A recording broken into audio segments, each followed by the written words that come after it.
Oke, bismillahirrahmanirrahim. Assalamualaikum warahmatullahi wabarakatuh. Kita lanjutkan ya untuk materinya. Kita masuk ke kecerdasan buatan atau AI, Artificial Intelligence. AI itu merupakan teknologi transformatif yang memungkinkan mesin mensimulasikan kecerdasan dan kemampuan belajar manusia.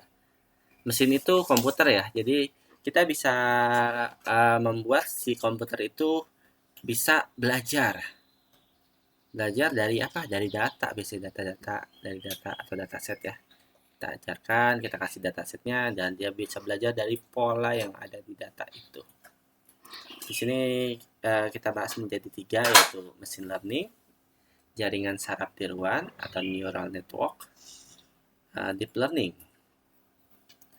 Machine learning itu pondasinya ya, pondasi AI atau dasarnya.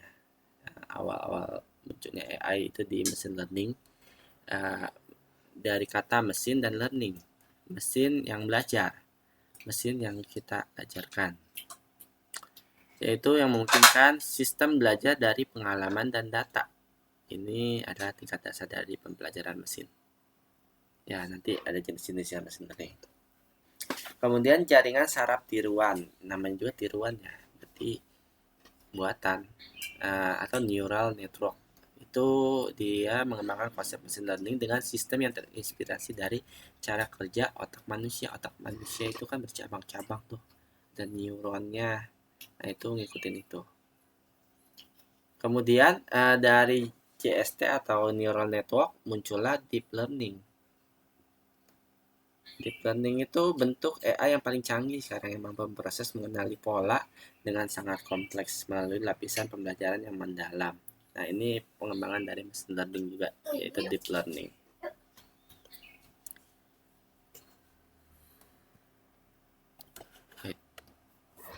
Jenis-jenis pembelajaran mesin atau machine learning ada supervised learning.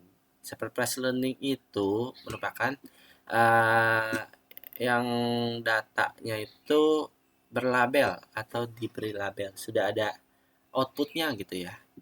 Misalnya kita punya data nih, data gambar buah-buahan, tapi cuma ada 2 gambar aja.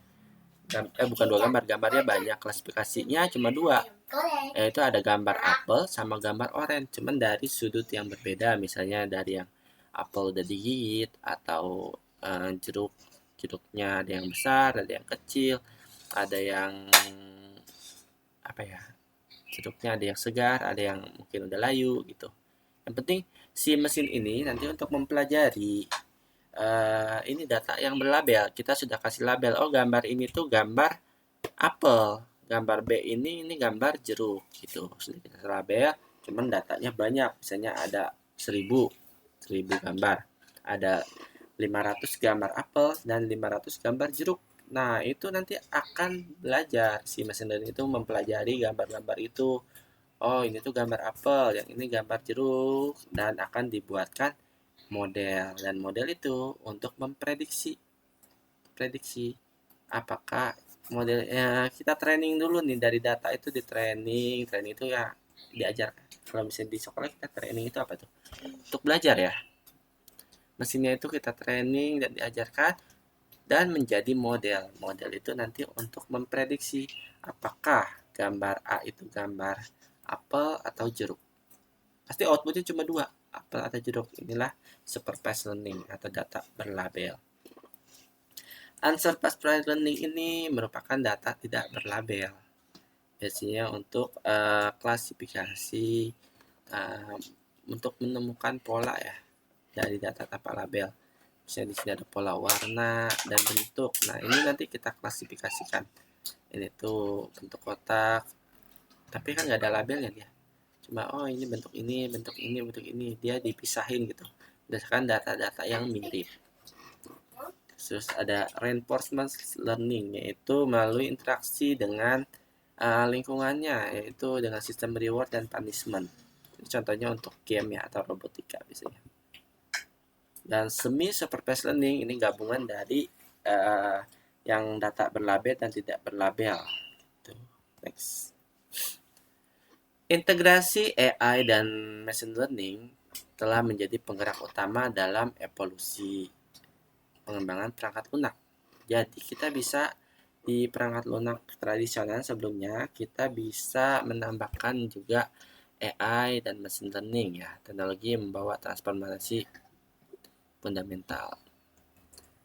Di sini bisa menjadi sistem rekomendasi. Jadi peranan AI ini untuk misalnya personalisasi pengalaman pengguna, rekomendasi produk, misalnya produk apa aja yang cocok gitu kan. Biasanya apa ya? Ya, misalnya kita buka Tokopedia gitu kan. Pasti yang atau Shopee, pasti nanti ada rekomendasi produknya nih.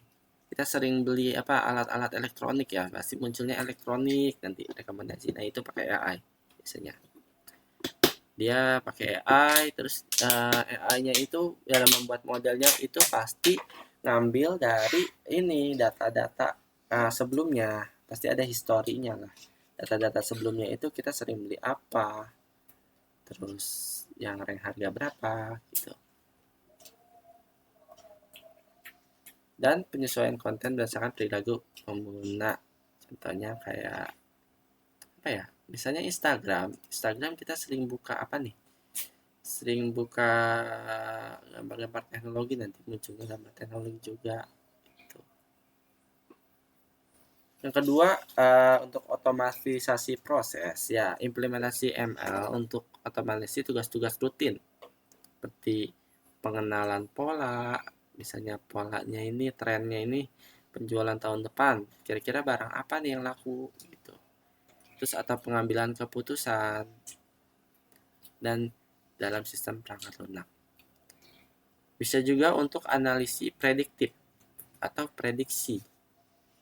Ini untuk memprediksi misalnya untuk kinerja sistem, untuk memprediksi cuaca dan lain-lain. Kemudian, IoT. Ini lupa nih. Bikin.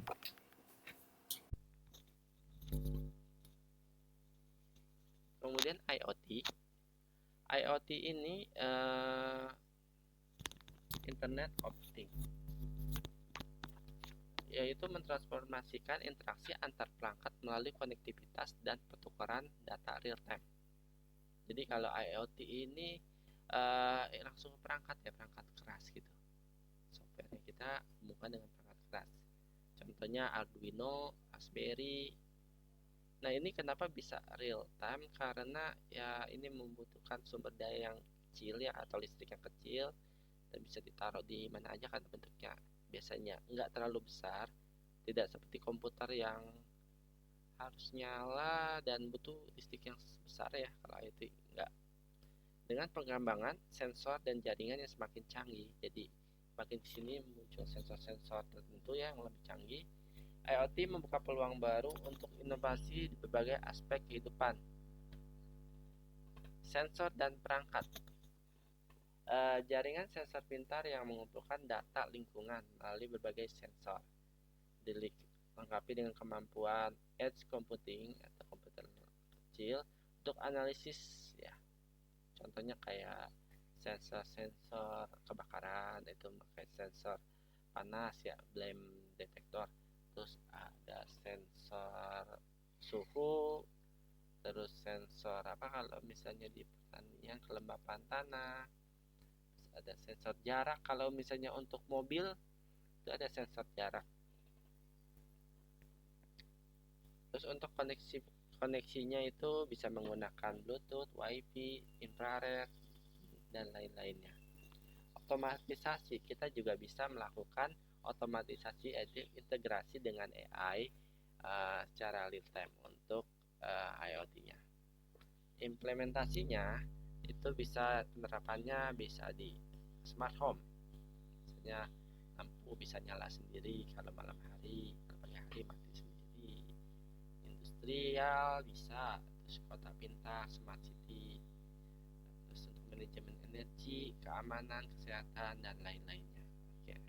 Oke, sekian.